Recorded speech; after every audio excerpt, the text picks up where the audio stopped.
I originally came to the sing-along, as some of you may know, to do some research on this unique group of people who were singing every weekday at the Capitol songs that I had heard before, read about in history books, but I had never really seen alive.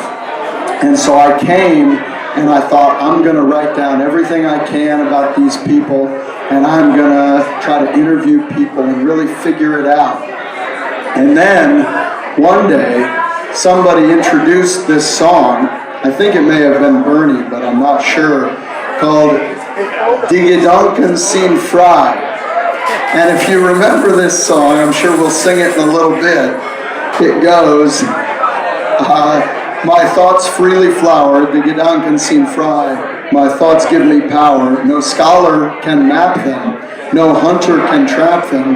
No one can deny die Gedanken sind frei. No one can deny die Gedanken sind frei. So, like many of the people that I talked through in my time participating in the sing-along and listening to the sing-along, the things that I sang began to creep their way into my head. And this one in particular gave me a lot of trouble, because here I am, a grad student at the University of Wisconsin, trying to understand what's going on among a group of people that I have a lot of respect for.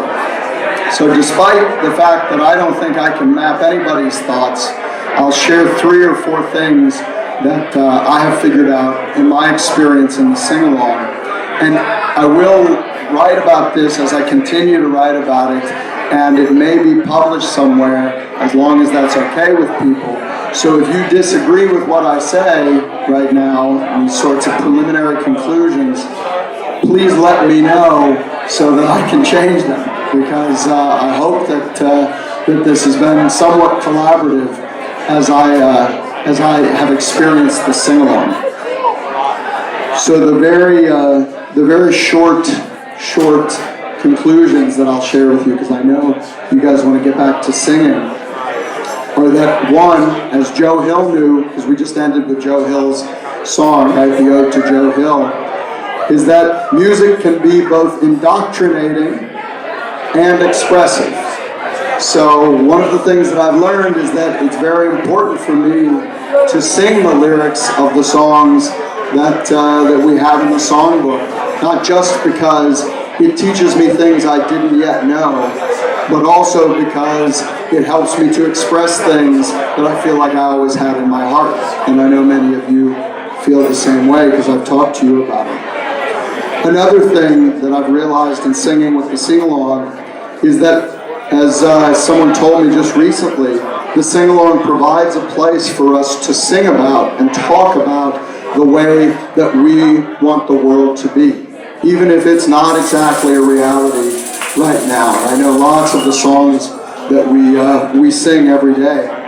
I argue a step further than that it's not just singing about the way we want the world to be, that every time that we gather in that circle and we sing, we're actually performing the way we want the world to be.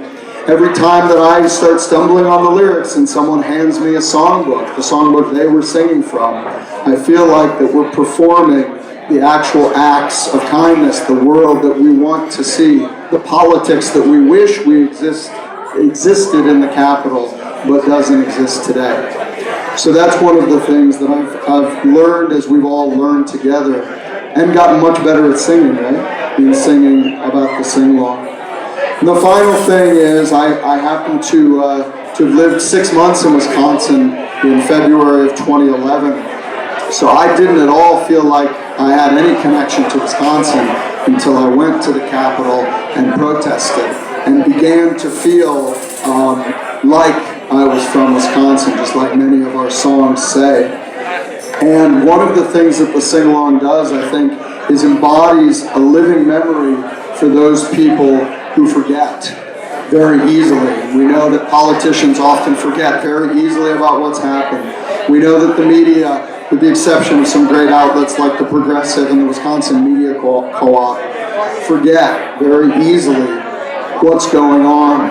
And those people who are new to Wisconsin don't have that living memory. So I think what the sing-along does every weekday is keep that memory alive. But not just the memory from March or February of 2011, the memory from the 1920s when Joe Hill was organizing, the memory from 1925 when I Don't Want Your Millions, Mister was written, the memory from the Civil Rights Movement, the Black Freedom Movement that just exploded in the United States, the progressive movement when we talk about the need for new bottle of Follets and a progressive party. So the questions that I'll end with is, actually the statement that I'll end with is that I think that we've got something with the sing-along that nobody can ever take away. And any of us who have sung have known that they've tried to take it away. And there are things that they can do to change the rules and try to stay one step ahead. But the reality is, as long as we keep singing, they can never take it away. And as Utah Phillips, one of the great oral historians of the United States, said about what a union is, I think I've really learned in this group that what a union is simply demonstrating what people can get done together that one person can't do alone. So thank you for showing me that. Wisconsinites, Solidarity Sing-Along. Please let me know if you have thoughts on this. And thank you very much.